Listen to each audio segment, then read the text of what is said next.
Let's begin this morning with a prayer.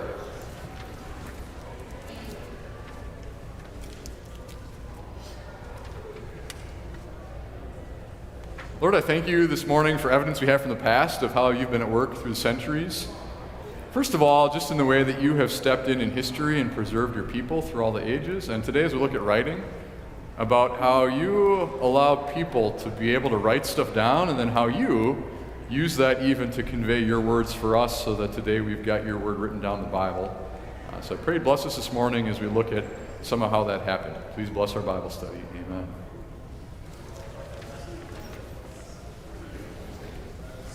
So last week was just kind of what are some of the great things about archaeology, some of the things to watch out for.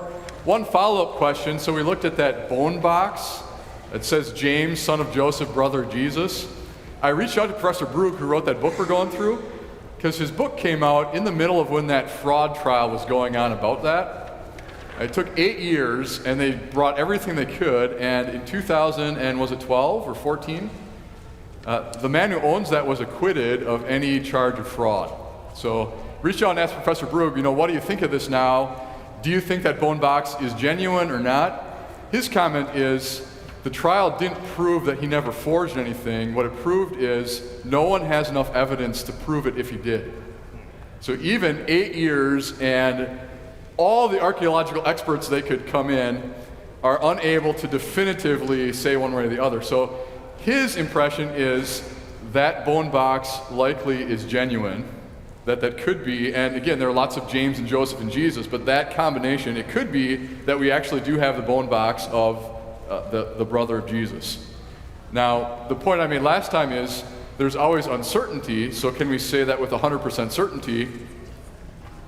No, but in his mind, that's one he would lean towards saying that seems to be more likely to be genuine.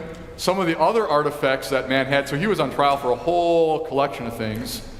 Other parts in the collection, Professor Brugge said, those I'd say they're probably more likely forgeries. But again, it's hard to say this is 100% a forgery or this is 100% real, which is why archaeology can be good, but don't expect this to be the thing that gives you the certainty we need for faith.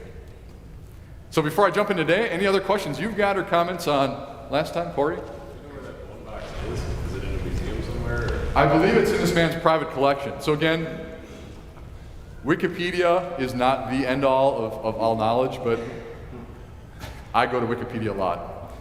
Go to Wikipedia, types in James Ossuary, it'll give you more than you ever wanted to know. I believe that after this trial ended, there are a bunch of things that had been confiscated from him as evidence, and then, how did it go? The Israeli museum system petitioned the court to have it come to the museum rather than going back to him, but the court said no, that would be unfair. This is his legal property, and so I've got that on the list today. There's an ongoing debate of what should belong in museums and whose museum and what should belong in private collections for all the stuff that's found.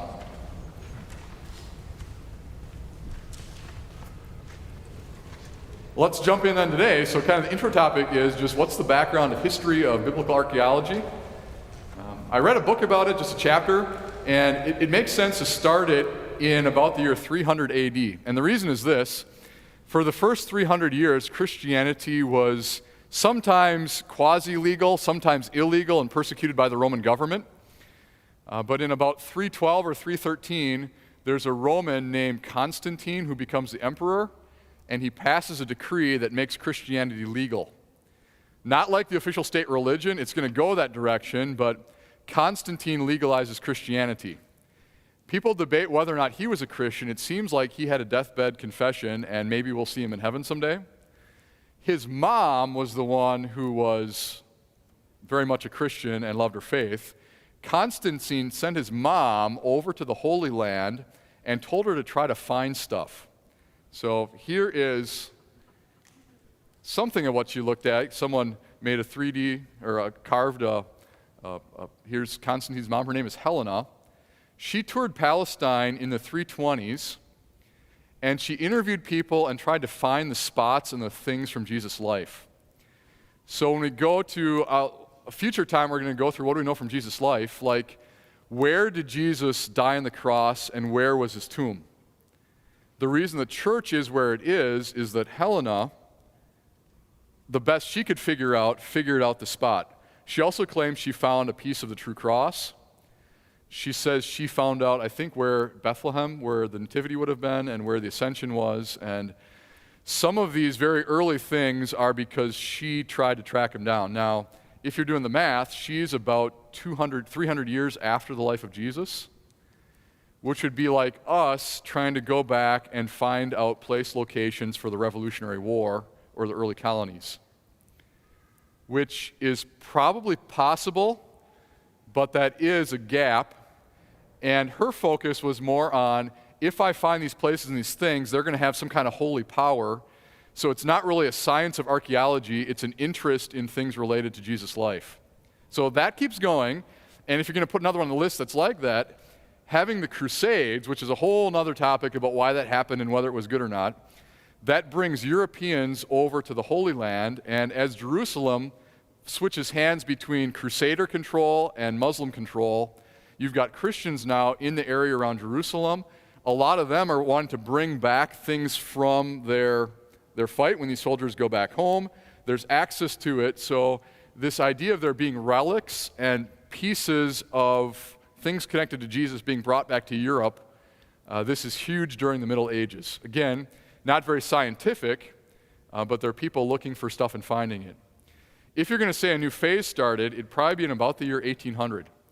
Even before that, you have some people, Protestant and Catholic and different branches of Christianity in the Holy Land.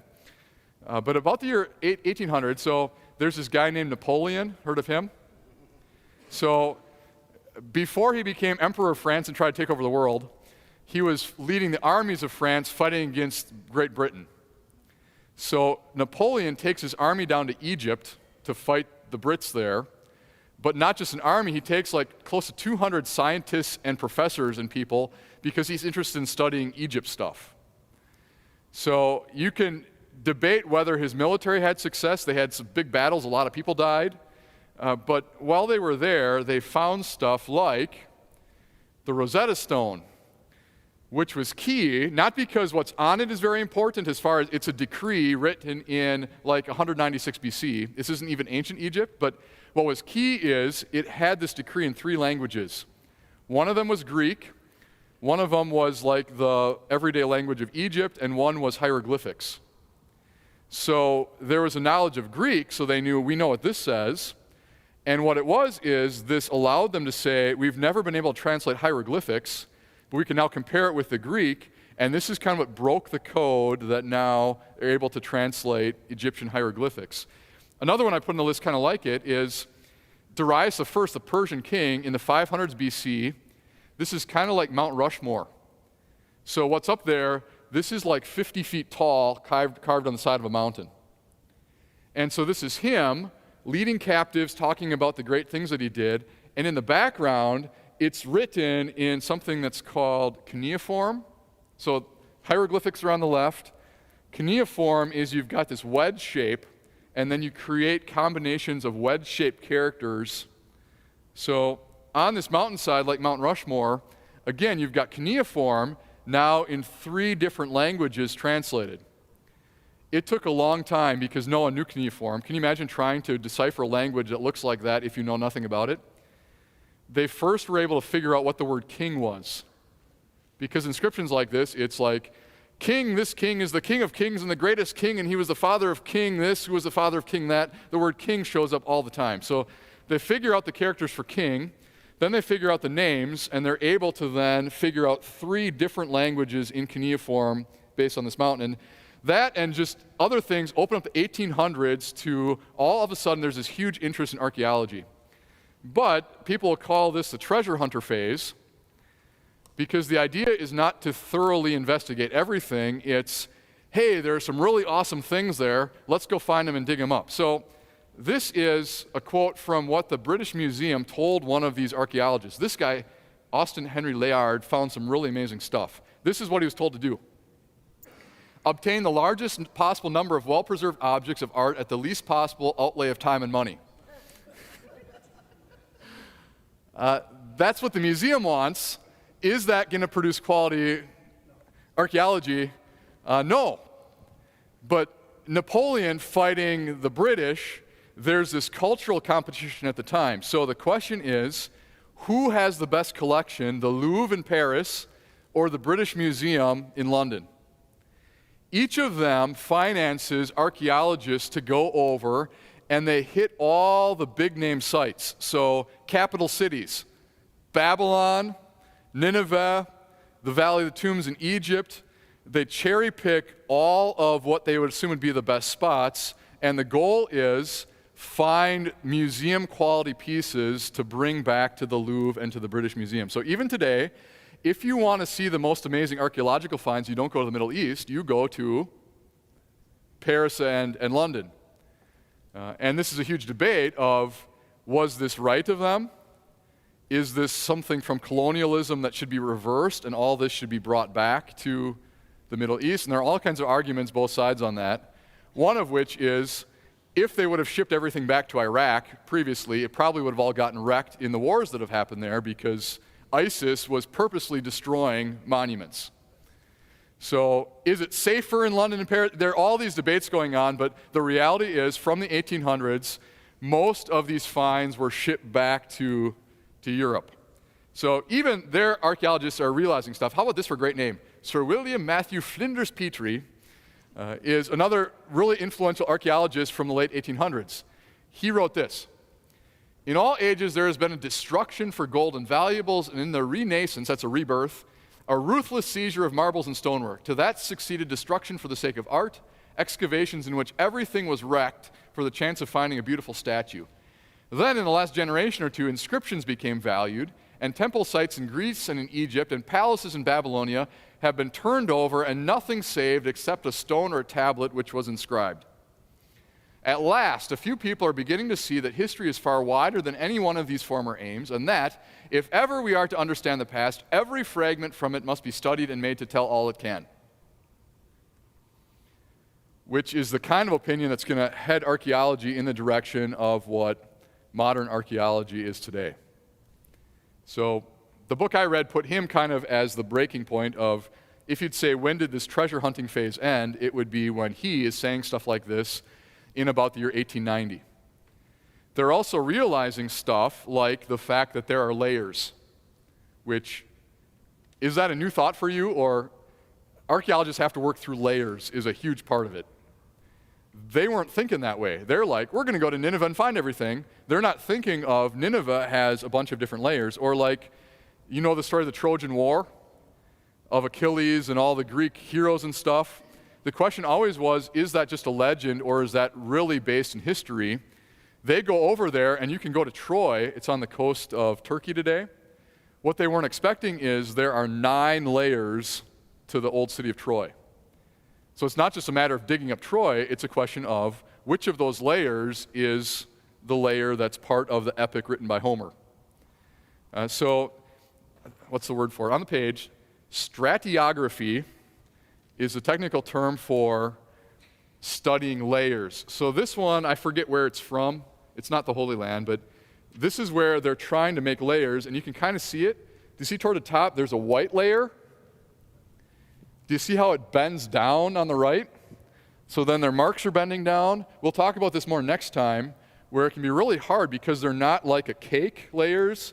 Someone said it's like the cake got slumped over and dumped on the floor, that the layers aren't always straight and uniform, and they're not always consistent, but they're trying to, I'm counting up, maybe 10 layers that they're trying to delineate as they're doing that dig.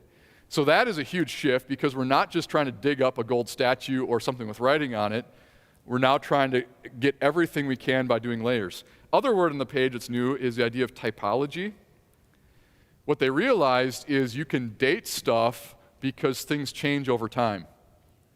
If I show you pictures of the 1950s, 60s, 70s, 80s, 90s hairstyles, those of you with experience probably could do a pretty good job of saying that picture looks like it's from the 1980s.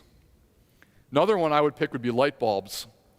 If someone would ever show us the development of the light bulb, you'd be able to say that light bulb is from this era. CFL bulbs had a very short-lived, what was that, like 5 years when everyone had CFL bulbs? So if you would have a light bulb, you'd be able to say, this light bulb can be dated to this time. So you do the same thing with archaeological finds. Here are oil lamps. So if you're going to be carrying an oil lamp in your hand, what does that look like? The top row is if it's from Old Testament times. Second row is the time in between the Old Testament and the New Testament. You see there's a huge shift as the Greek influences and just a lot of things changed the lamps from Old Testament to that time period. Third row is lamps from the New Testament. Fourth row is lamps from after the time of the New Testament. And someone who knows this really well would be able to look at a lamp and say, that lamp is from this time period based on the style of the lamp. And this is where pottery is useful. So all those broken pieces of pottery can be used to date a layer. And again, we'll talk about that more next time. So about the late 1800s, early 1900s is when archaeology takes a turn toward being more of a science and less of a treasure hunt.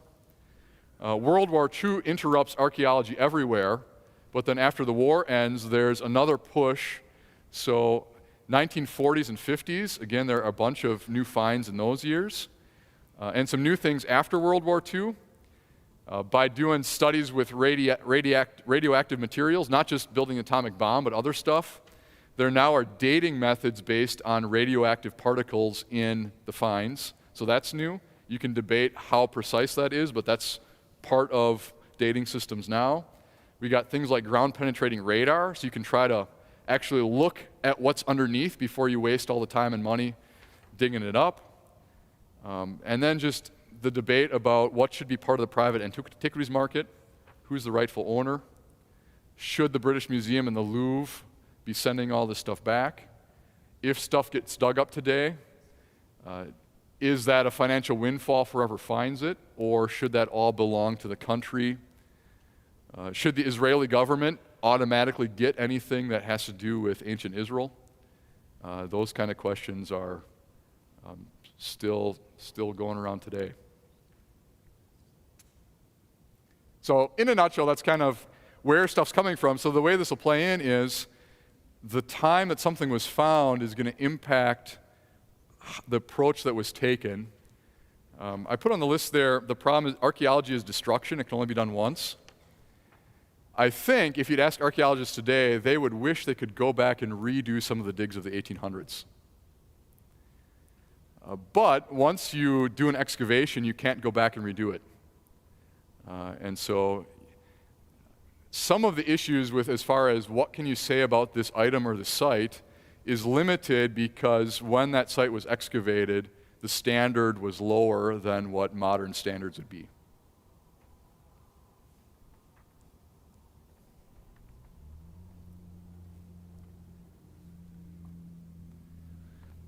Comments, insights you've got on that, or questions? The big thing I want to go through today is stuff that has to do with writing.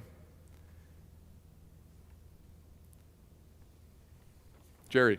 Last sentence you just said the standards are lower. What does that mean in terms of how destructive one is in approaching the site? Or I don't know what the word standards, what does that mean? Which one? So if you look on the back page, for topic 4, what I'm thinking of with good archaeology is just walk you through, if you're going to do proper archaeology, what does that look like? And there are 7 or 8 stages of things that have to happen. Another one, for example, is documenting it. 1800s, the goal is to populate the museums with objects. So there wasn't a detailed publication made available to everybody. Now something's found, and the standard is you need to research the find, document it, and then share that with everyone so other people can read about it and look at what you found, where a lot of it was not documented that way in the past. So there'd be a lot of examples of how the standards are higher today than they were, especially in the 1800s. And I think that one we can get a little bit more in week 4. What you're saying is they had a little bit more ego back then. If I were back, my initial instinct is I want to be a treasure hunter. And if for me I knew I could go fast and find amazing things, I would probably go fast and find amazing things and not care about the detail work. I don't know that I really want to be an archaeologist today because it takes a level of patience that I don't know that I have. Yeah. I think back in the 1800s, it was a lot more, let's go and find stuff fast, and if we break things along the way, that's just part of the price we pay for making these finds. Then the main thing today would be, let's look at just the topic of things that have been found that have writing on them. These are often classified as some of the most important ones, and these are the kind of things in the 1800s that they were going for. So some of these are newer, but some of these would be a lot older too. So just to start out, you should have some kind of map in mind about the area we're looking at, the ancient Near East. So Canaan on there, that's where the Israelites are going to settle. Down to the southwest of them is Egypt. To the north and east of them is an area called Mesopotamia. That means the land in between the rivers. Meso is middle, Potamia is rivers. So you've got the Tigris River and the Euphrates River, and that land was able to be irrigated, and this is where farming develops and where civilization is able to take off. So there are people living in China, there are people living in Europe, there are people who have probably crossed over North America by this time, but the place that civilization first really took off is in Mesopotamia. Up into what's Turkey today is called Anatolia. In green, you got the Hittites, the Mitanni. You've got ancient people groups who are filling in this whole area after the time of the flood. This is also called the Fertile Crescent because the area that was able to be farmed follows those rivers and goes down the coast into Palestine. It took a food supply to be able to have cities develop. And this is the area, that crescent, where you were able to have a fairly predictable food source from farming, and you're able to have some, for what that time were large cities. By today's standards, they're still, like Lake Mills would have been huge back then. But that's the area. And so God, in his providence, picks a spot that is right on the border between the Fertile Crescent and Egypt. So if you're looking for things that have some connection to the Bible, you're going to be looking for stuff in Egypt, and you're going to be looking for stuff going up north and over into Mesopotamia. And if you look just at writing then, again, you've got other writing systems. So you know the Chinese have their writing system. There would have been other ones. But people say, what's the greatest invention ever? The fact of being able to write stuff down was huge for us as human beings. Because now you can share knowledge, not just with the next generation, with other people. If we could not write today, I just cannot imagine a world without writing. Yeah, you can speak things, but being able to write down is key. So initially, in the area around the Israelites, it starts out more with pictograms. So hieroglyphics, you've got a picture that describes a word, or they realize already then, that's a huge number of pictures you've got to learn. So the next step is you've got syllables. So you've got a consonant sound and a vowel that go together. Ka. You've got a K sound and an A sound, and they go together. But you're probably realizing still, if you go by syllables, you still need to have a lot of different signs to be able to reproduce all the words that you need. So you've got hieroglyphics in Egypt, you've got cuneiform throughout the rest of Mesopotamia. In the middle is where the Phoenicians and the Canaanites, and with them the Israelites, developed something different, which turns into the alphabet. So the first letter in the Hebrew alphabet is Aleph, which is the name for ox. So if you draw a picture of an ox, that's kind of how you'd see it like in an Egyptian drawing, fairly detailed. That takes way too long. So you're not going to want to draw that every single time. So let's make it easier to draw an ox.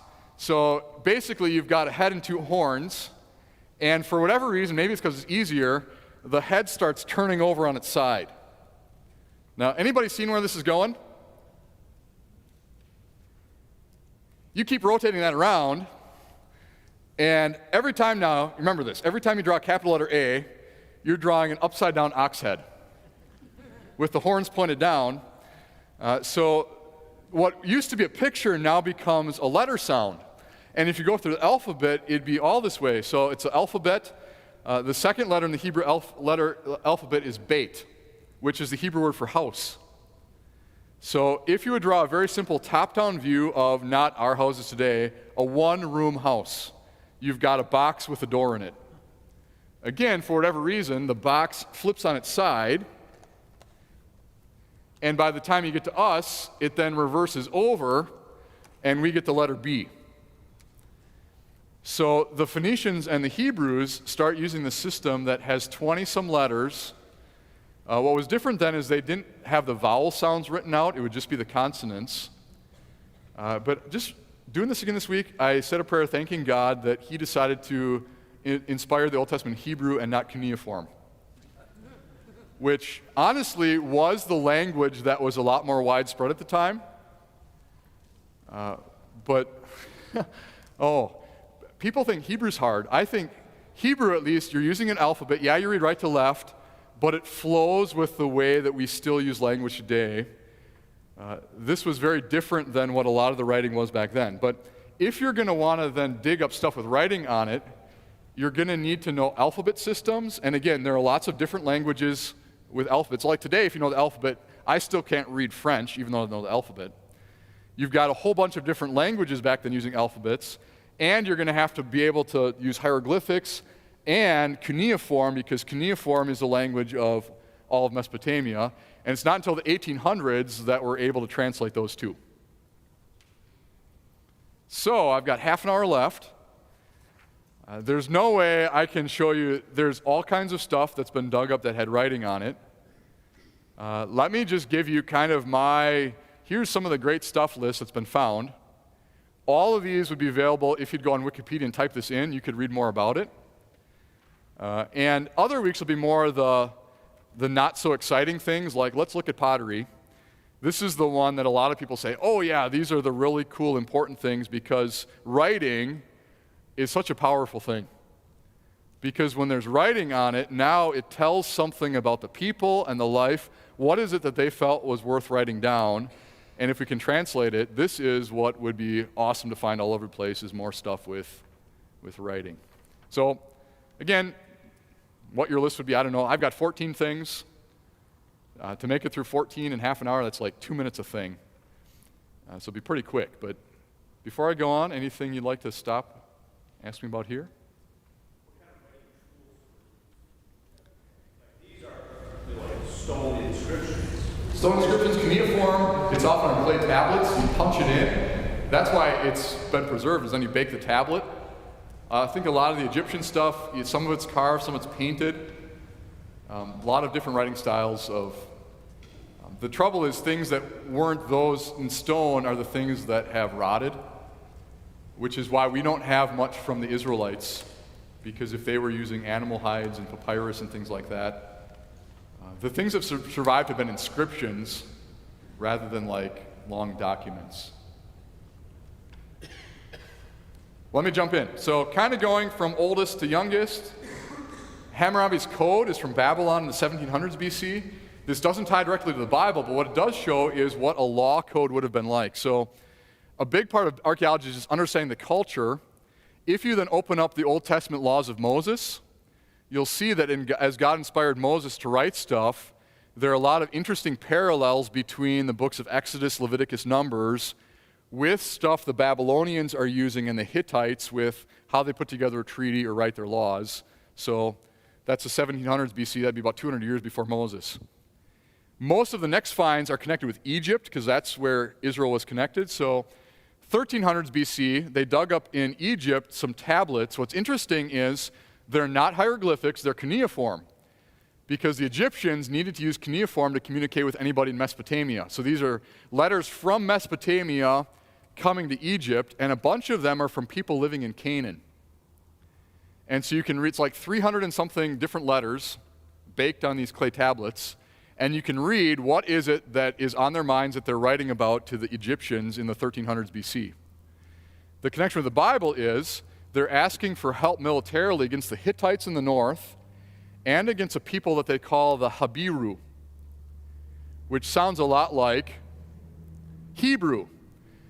Again, there's not 100% certainty, people will dispute this, but the 1300s is going to be the time after Joshua and the invasion, and the Israelites are still trying to take over the land of Canaan. So that'd be one where people debate. The Amarna letters in Egypt, is this referencing the Habiru? Is that connected with the Israelites during the time of the Judges? 100 years later, a stele is like kind of like a flat column where they write on the side. So there's a pharaoh named Merneptah. His stele is from the 1200s BC. If you translate the hieroglyphics, this is the first time that the name Israel shows up in other nations' writings. And the comment is, Merneptah has a list of all the people he beat up and destroyed, and Israel's on the list of he defeated Israel in some battles. It says, Israel waste seed grain his. So I destroyed their supply of grain, is a passing comment on this stele from Egypt in the 1200s BC. Again, Egypt is the connection. There's a pharaoh named Shoshenq, or the Bible calls him Shishak. Now we're in the 900s BC.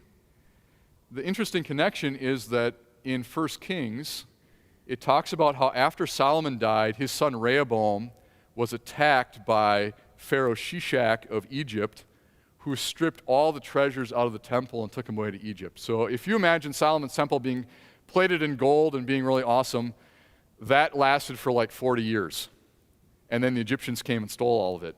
So wouldn't you know, there's this portal up above a gateway in Egypt where Pharaoh Shoshenq, which seems to be a same name as Shishak in the Bible, talks about all the people that he conquered. Jerusalem isn't on the list, but other cities like Megiddo that Solomon had fortified are. And there's a line where the letters, it sounds like it could be king of Judah, but a lot of people would say, let's not go there. Maybe it's just the hand of this person.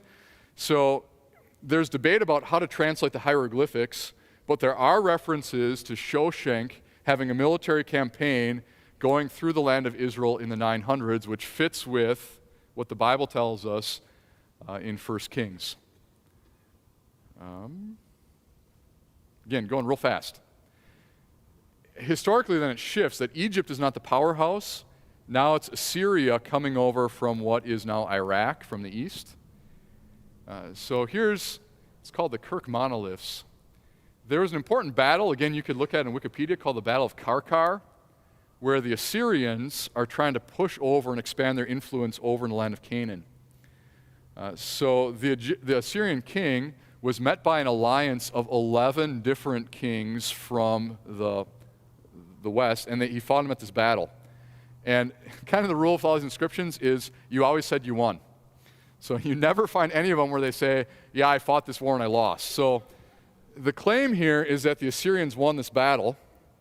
The reality is it seems like this coalition maybe didn't defeat the Assyrians, but at least was able to stop their progress and hold them off for a little while.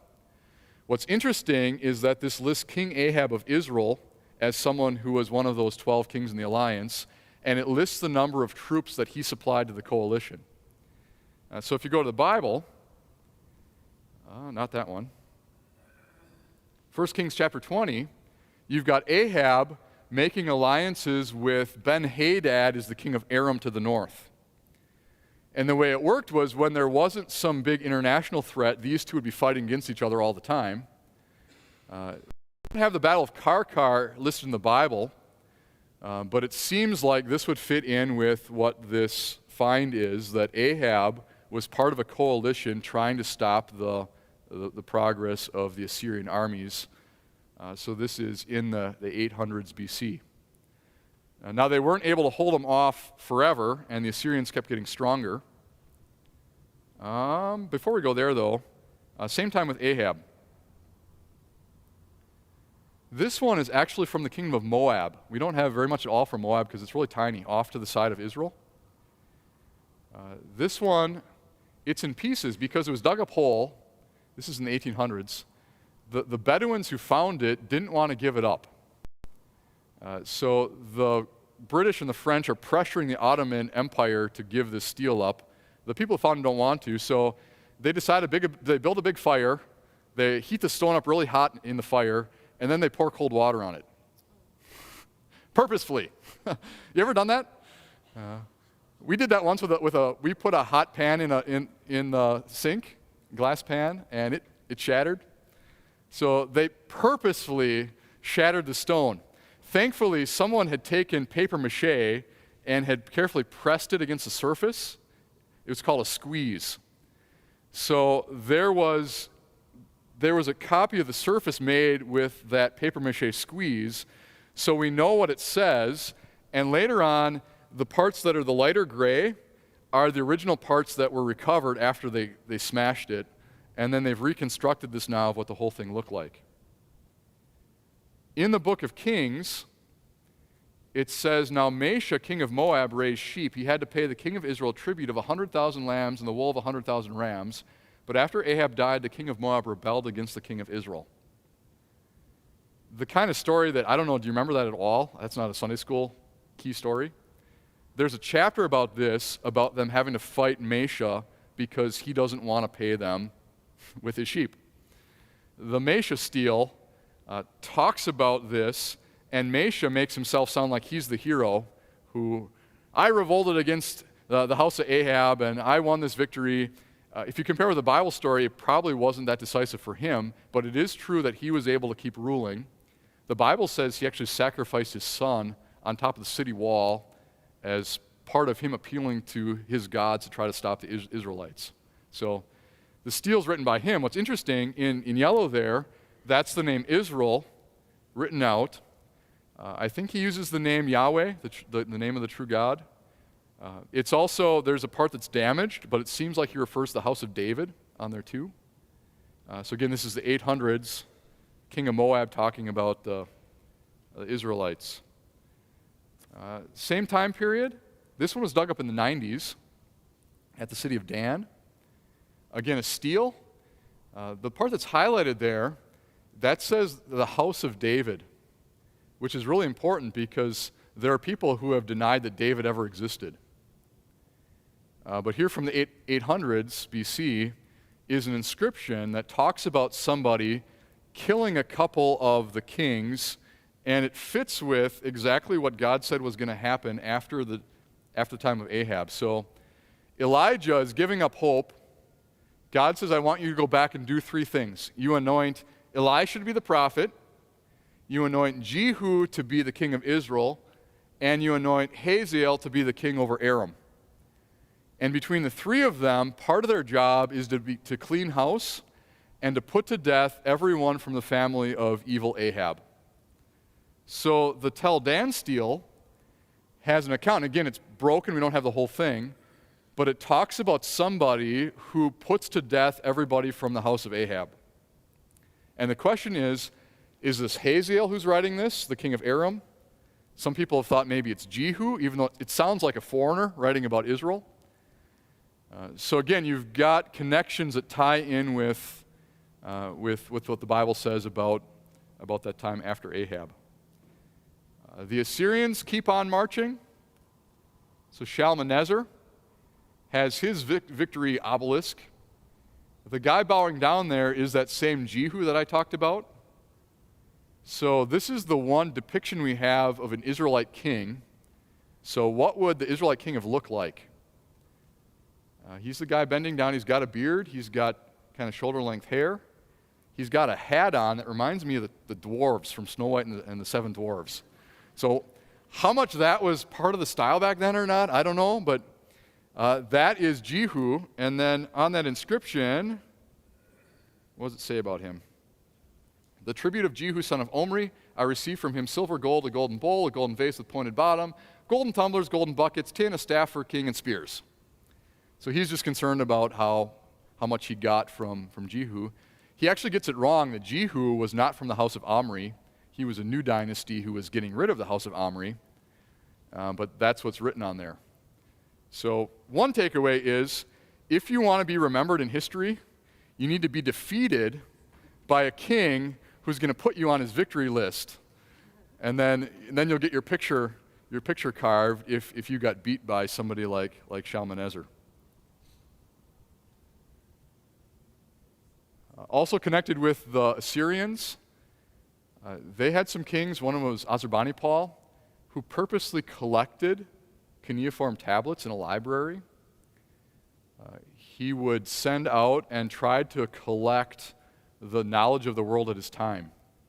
It wasn't just tablets, so when this library burned down, a lot of it was lost, but the fire that would have burned up anything that was parchment or papyrus baked these cuneiform tablets.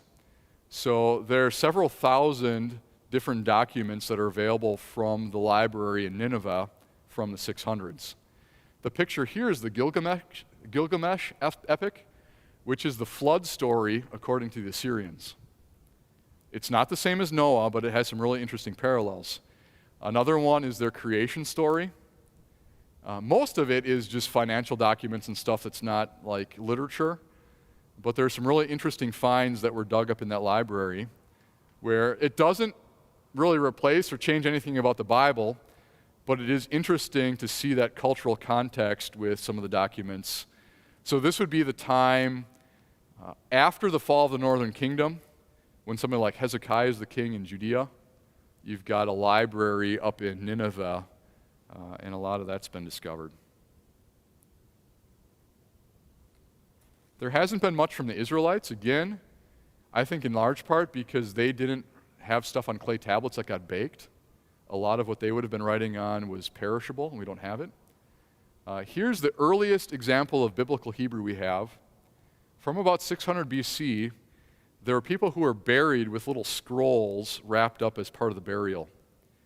And so they carefully try to unwrap these scrolls, and they're not complete because they've disintegrated, but if you read through them, it's a collection of Bible passages, and one of them on the list is the blessing from Aaron.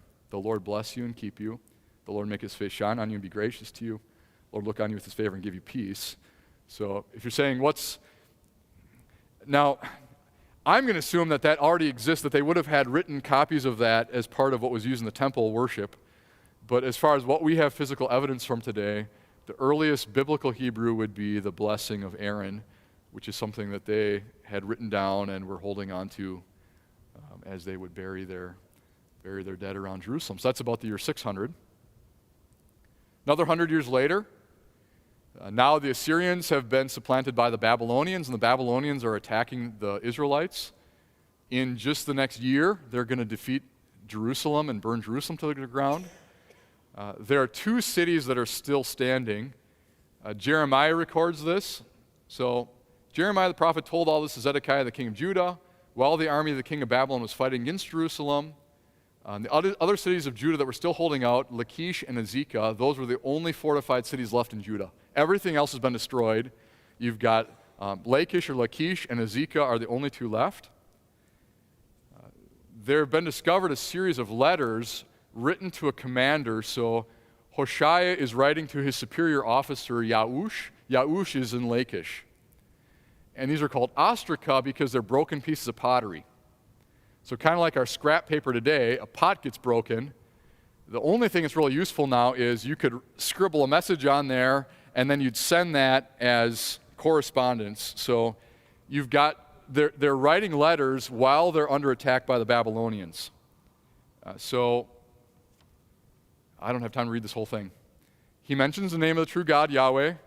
He goes through how he has carried out all the orders he was given. And look at the last line. He says, "May my Lord be apprised that we are watching for the fire signals of Lachish, according to all the signs which my Lord has given, because we cannot see Azekah." Which probably means that Azekah has fallen because they're using signal fires to communicate. So he says, I'm still looking for the signal fires from you because we've been watching Azekah and the fire signals in Azekah have gone out.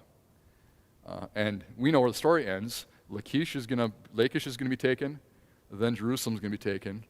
So here'd be an example of Hebrew written down from the time of the destruction of Jerusalem.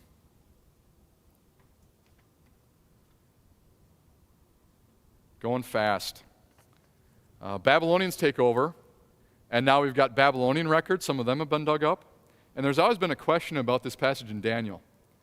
So after Nebuchadnezzar, there's this guy named Belshazzar. Do you know the story about the writing on the wall? Daniel chapter 5. So Belshazzar, at Belshazzar's command, Daniel with clothes in purple, a gold chain was placed around his neck. He was proclaimed the third highest ruler in the kingdom. Now, before the 1800s, there was a big question about this because Belshazzar's name doesn't show up as the name of the king. Nabonidus shows up on the list of who was ruling Babylon at this time. So people have said, well, why is the Bible talking about Belshazzar? And why does he only offer Daniel to be the third highest in the kingdom? You'd think that if he was shooting for the best he could give, he would have given him second place. Well, sure enough, you dig up stuff, and there's a Nabonidus chronicle and a cylinder. And in each of these, it tells about how Nabonidus was still alive, but apparently he got so fed up with the stress of being the king that he put his son in control while he went off to another little city and did other stuff. So, Nabonidus officially is the king. Belshazzar, like the Bible says, is the one who actually is ruling in Babylon, so that when the Persian army comes in, Nabonidus is actually not even in Babylon as his empire falls apart. He gets captured later on. Again, just some of the little details that get filled in when you can actually read cuneiform and find stuff like this. The one that's never been solved is that same passage. That very night, Belshazzar, king of the Babylonians, was slain, and Darius the Mede took over the kingdom at the age of 62. The question is, what's the connection with Darius the Mede in the book of Daniel and Cyrus the Great? Because we know Cyrus the Great is the one who was ruling the Persians as they took over. He had a governor named Gubaru who ruled Babylon initially. So, yeah, you got the Bible's record. You've got what we found in archaeology so far. I'm convinced that you have to let both of them stand, and eventually you'll find out the ways where they mesh. We'll talk next time about some people have the bias to say, well, the Bible's always wrong. Or I think we as Christians can sometimes say, we'll always use the Bible and we'll try to make archaeology twist it to fit what the Bible says. That's not good if we do that either. But yeah, so with the end of Babylon, beginning of Persia, that'd be a spot where they've dug some stuff up. Speaking of Cyrus, we've got his cylinder. That doesn't mention the Israelites, but it does say that his policy was going to be to send people back home and allow them to worship their gods, which is what the Bible says Cyrus did. He allowed the Jews to return back to Jerusalem and rebuild the temple. So we've got documents from the time of Cyrus. And this one's from later on, but last but not least, probably the greatest discovery that actually has implications for the Bible. After World War II, there were some shepherd kids who stumbled into these caves and found scrolls in pots. And if you'd say, why didn't they find them earlier? It's because the southern side of Israel has some really desolate areas with caves where nobody ever goes. And as far as we know, as the Romans, after the time of Jesus, were advancing to destroy Jerusalem, there was a group that collected scrolls and went and hid them in these caves. So the dates on the scrolls, some of these scrolls were probably a couple hundred years old. So some of the scrolls found are probably from the years BC up until just before the year 70 when Jerusalem was destroyed by the Romans. The most important one is that there's a complete scroll of Isaiah that was found. As far as they can tell by the handwriting style and things like that, probably from about 100 BC or so, before the time of Jesus. And following this, people say, well, this is going to show that the Bible we have today isn't reliable or it's got all these errors in it. What's amazing is that the Hebrew text we have is very, very close to a Hebrew scroll of Isaiah from 100 years before Jesus. There are some interesting differences that might be like someone made a mistake in this word or spelling later on. But otherwise, there are scraps of a lot of the Old Testament, but it's not like we have a complete copy, but Isaiah is a big one. Professor Brugger wrote the book. He always used to call them in class, not the Dead Sea Scrolls, they're the Dead Sea Scraps. And again, if you like puzzles and you have patience, I can't imagine being the people who tried to piece those back together. So if you see on the tables there, every little bit there is a piece of scroll with writing on it, and the goal is to try to reassemble those back into pages that actually could be read.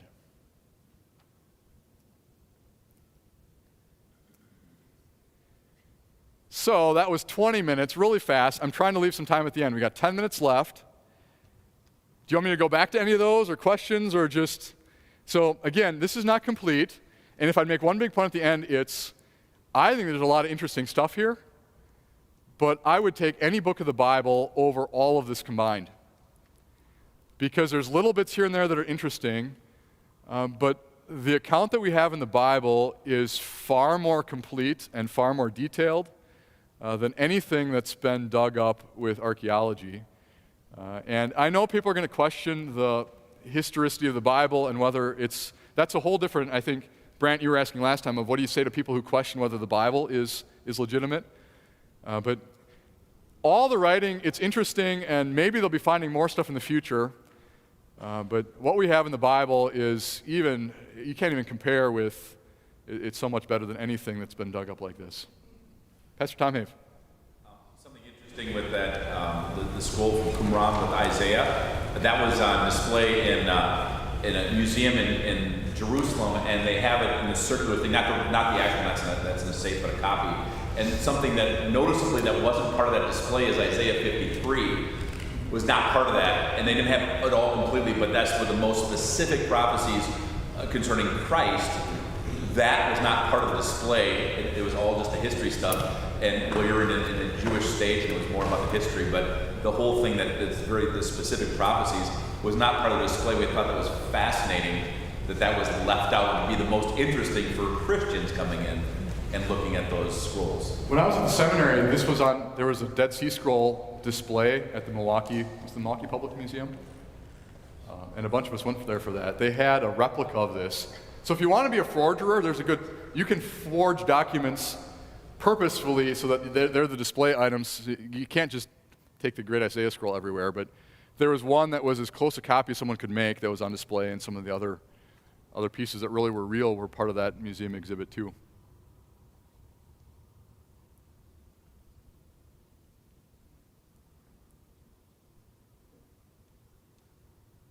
Alex. Semi-related, but looking towards like 1,000 years in the future. Are you aware of any groups who might have preserved scripture and other important theological ideas in stone or something that can be, saved for 2,000 years from now? Someone, our civilization could have wiped out, and then I'm just curious. I've heard of people trying to how to preserve the knowledge of our age. If there would be some huge natural catastrophe, or if there would be some worldwide atomic war that just wiped out, how much of what we know today would be saved and how much would be lost, and the Bible too. You're going to volunteer to carve the Bible in stone and hide it underground somewhere?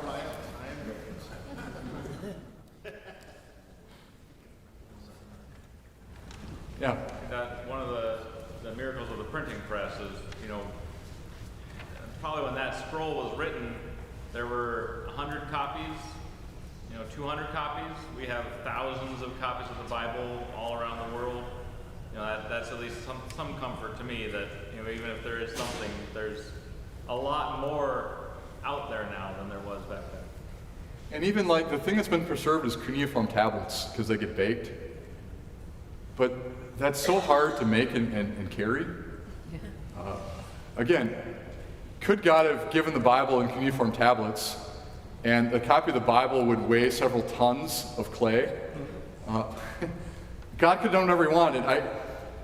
I wonder why don't we have any really, really ancient copies of the Bible? It's because God chose, and God's people use forms that actually could be copied and shared a lot more easily than that. So we've got the Bible written on papyrus or on animal skins or things like that. And the trade-off has been we don't have the most ancient copies because they've deteriorated. But the Bible actually was transmitted where the cuneiform stuff was lost to history until the 1800s. where God chose to have His Word preserved in a way that it actually could be copied and carried around and used in a way that baked clay tablets can't.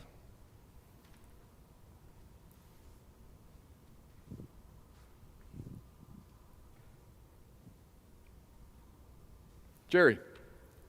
I don't know if it's an actual miracle or not, but the preservation of the text is just amazing. I mean, there's no photocopiers, there's no nothing, and yet probably because people were so inspired by the Word, they made copies and copies and copies of the various letters, so that today it's sort of an embarrassment of riches when you compare the New Testament text to virtually all other ancient writings. The amount of copies we have, God preserved His Word, or presented His Word, got His Word out in amazing ways. There are people who will attack the Bible and say you can't rely on it because you don't have the original documents, but whenever I've looked at that, it's not really a strong argument because we do have so many copies. And did they make spelling mistakes here or there? Yeah, but the way you do that is you compare across to see, which one is a spelling mistake and which one is original. Your Bible translation at the bottom of the page will note for you when there is something that's significant that varies between manuscripts. Most people just skim over that because it's so boring. There are a couple that really impact a verse or a chapter, but I've heard it said, and as far as I've seen this is true, that none of those questions about the reading of the Bible impact the doctrines of what we believe about Jesus. So like Jerry says, looking at how God has preserved His Word. 2 minutes.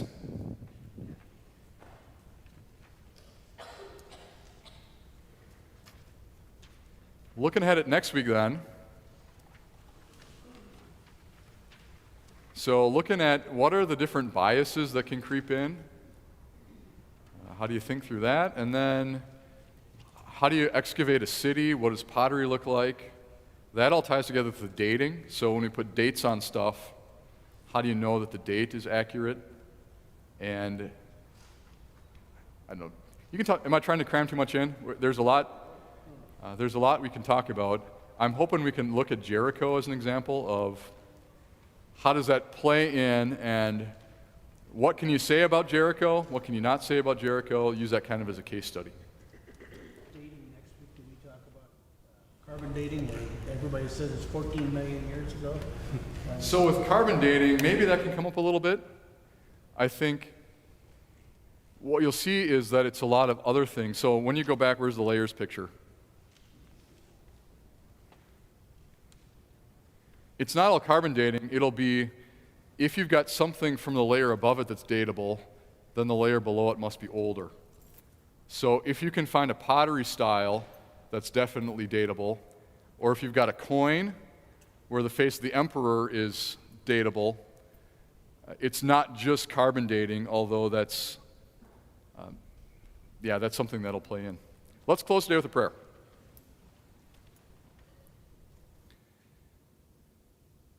Lord, I thank you today for the fact that of all the writing in the world that's been preserved, not just buried in the ground, but actually handed down to be used by us, is your word in the Bible.